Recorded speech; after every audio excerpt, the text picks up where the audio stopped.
Instawise. Big ideas.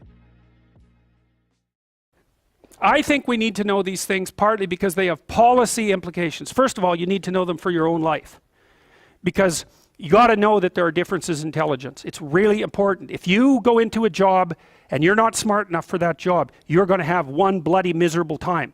And you're going to make life wretched for the people around you because you won't be able to handle the position. And as you climb hierarchies of competence, the demand on fluid intelligence increases. And so, unless you want to fail, you don't put yourself in over your head. Well, what's over your head? Well, that's a tricky thing to figure out. I mean, you have to figure that out with intelligence, you have to figure it out with conscientiousness, you have to figure it out with creativity, you have to figure out with stress tolerance, with agreeableness, because you want to go into a cooperative environment and not a competitive one if you're agreeable, and with neuroticism, you probably want to keep the stress level of your job relatively low, because those are all places that you can break down. And most people have at least one significant weakness in their intelligence personality makeup, and you got to be careful not to place yourself in a position where that's going to be a fatal flaw. But what you really want to do, as far as I can tell, if you want to maximize your chances for both success and let's say well-being, is you want to find a strata of occupation in which you would have an intelligence that would put you in the upper quartile. That's perfect. Then you're a big fish in a small pond. And you don't want to be the stupidest guy in the room. It's a bloody rough place to be. So, and you probably don't want to be the smartest guy in the room either, because what that probably means is you should be in a different room, right? You should look at a place where if you're right at the top, you've mastered it. It's time to go somewhere where you're a little lower so that you've got something to climb up for. So, and if you're not hyper conscientious, for example, you're probably not going to want a job that you have to work 70 hours a week at, because you're just not wired up that way. You'd rather have some leisure, and like, more power to you. If that's how you're wired up, there's nothing wrong with having some leisure. But if you're someone who can't stand sitting around doing nothing ever, then maybe you can go into a job that's going to require you to work 75 hours a week. And almost all jobs that are at the top of complex dominance hierarchies require very high intelligence and insane levels of conscientiousness, as well, generally speaking, as pretty damn high levels of stress tolerance. You know, because that can knock you out too, because there's going to be sharp fluctuations in your career, generally speaking, at the higher levels of a structure, and you have to make very complicated decisions, often with very short time horizons. So you have to decide if that's what you want. Okay, so how smart do you have to be different things in life? Well, if you have an IQ of 116 to 130, which is 85th percentile and above, so it's one person in 8 up to one person in 130, I believe is 85, 90, 95, is it 95? I think it's 95. One person in 8 to one person in 20. Then you can be an attorney, a research analyst, an editor, an advertising manager, a chemist, an engineer, an executive manager, etc. Now, that's not the high end for IQ, by the way. You know, that it can go up, well, it can go up indefinitely, although there's fewer and fewer people as it goes up.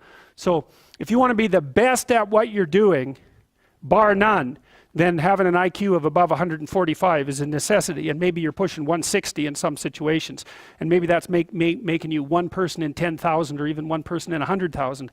And then also, to really be good at it, you probably have to be reasonably stress tolerant and also somewhat conscientious. So you know, people, and you think, well, why is it that smart people are at the top of dominance hierarchies? And the answer to that in part is because they get there first, right? I mean, everything's a race, roughly speaking, and the faster you are, the more likely you are to be at the forefront of the pack. And intelligence in large part is speed. That's not all of it is. So if you're moving towards something difficult rapidly, the faster people are going to get there first. So IQ of 110 to 115, so that's 85th to 73rd to 85th percentile. Copywriter, accountant, manager, sales analyst, general manager, purchasing agent, registered nurse, sales account executive.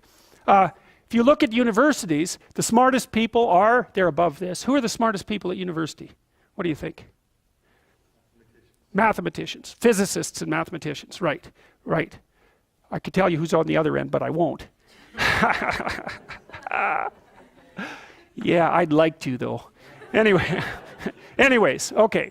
Going down now 103 to 108 is slightly above average, right? 60th to 70th percentile. Store manager, bookkeeper, credit clerk, lab tester, general sales, telephone sales, accounting clerk, computer operator, customer service rep, technician, clerk, typist. So you see at this level, people have some technical skill and some ability to deal with complex things. Okay, that's dead average. 100 is average. Dispatcher in a general office, police patrol officer, receptionist, cashier, general clerical, inside sales clerk, meter reader, printer, teller, data entry, electrical helper. 95th to 98. Machinist, food department manager, quality control checker, security guard, unskilled labor, maintenance, arc welder, die setter, mechanic. Good IQ range for relatively qualified tradespeople. 87 to 93. Messenger, factory production worker, assembler, food service worker, nurse's aide, warehouseman, custodian, janitor, material handler, packer. Now, what you're starting to see is that as you move down the hierarchy, the jobs get simpler, they're more likely to be assigned by other people, or they're repetitive. Because what IQ predicts to some degree is how rapidly you can learn something, but once you've learned it, it doesn't predict necessarily how well you do at it. And so the more repetitive jobs people with lower IQs are more suited to more repetitive jobs. Under 87, is there something? Well, no. Right. That's a big problem.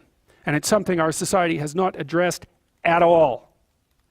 Jobs for people with IQs of less than 85 are very, very rare. So what the hell are those people supposed to do? It's like it's 15% of the population. What are they supposed to do?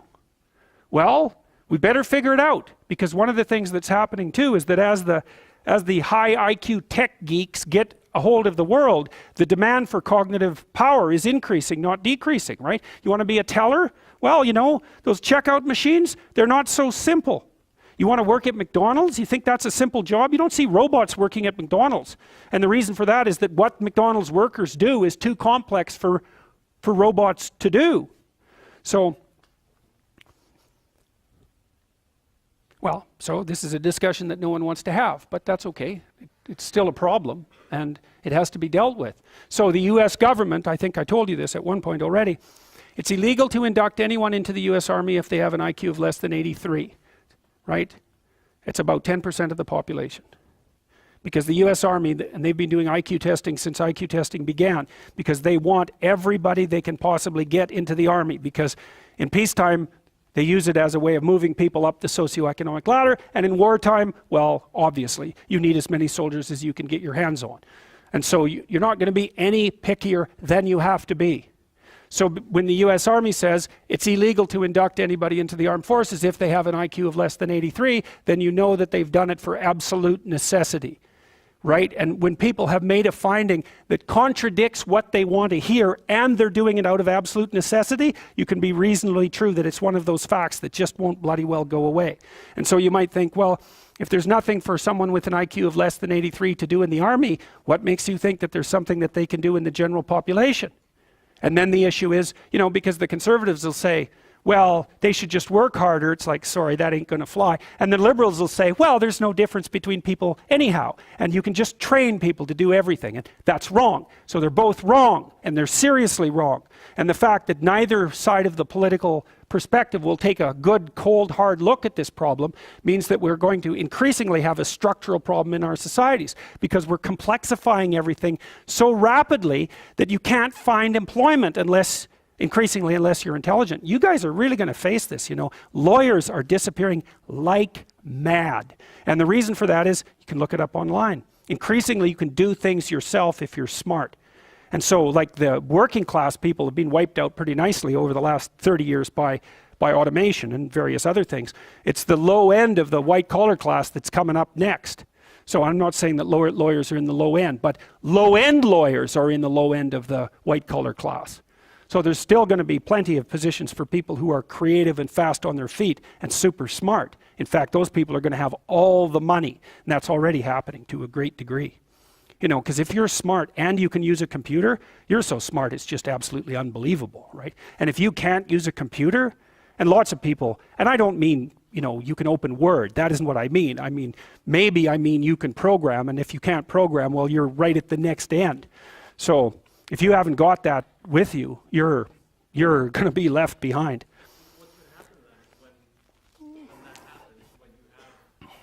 Oh, a lot of them will take Demerol. That's what's happening in the United States. Yeah, it's an opiate. Yeah, so there's a massive drug problem emerging in. Yeah. Yeah, no, I'm telling you, that is what's happening. There. Yes. Drugs. Yeah, drugs of abuse. Well, what is happening to a large degree is people drop out of the employment race. They get very depressed. They develop chronic pain problems, especially if they're men, because chronic pain and depression are very much the same thing. And then they subsist on opiates, which are subsidized by Medicaid in the US. I'm not kidding about this. This is exactly what's happening. What else is going to happen to people for whom there's nothing to do? They have a terrible time, especially if they're conscientious. That's a good question. You know, the AI guys are pushing hard on this. Hey, what's the biggest employment category? Driver. Think about it. What's Tesla doing? What are all the AI guys working on as fast as they possibly can? Driverless cars. No problem, except that's the biggest employment category for men. So what are those guys going to do? Yeah, they're going to sit home and, you know, be miserable with their wives and take opiates because they have chronic pain problems. Right. Nasty. And you might think, well, could they think up something else to do? Well, if you have an IQ of 83 or less, you're not going to be doing a lot of thinking about something else to do. You know, that isn't how it works, because you're more of a, you're an act person, not a thinking person, roughly speaking. You know, and so if you have a task at hand, especially if you're conscientious, you can diligently go about it. But, you know, I've tried to train people with IQs of 80 and less to do what I would consider tasks that one of you could learn to do in 10 minutes and never make a mistake again.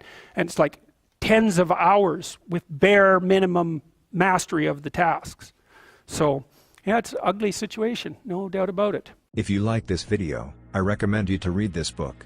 Get the book, link in the description below.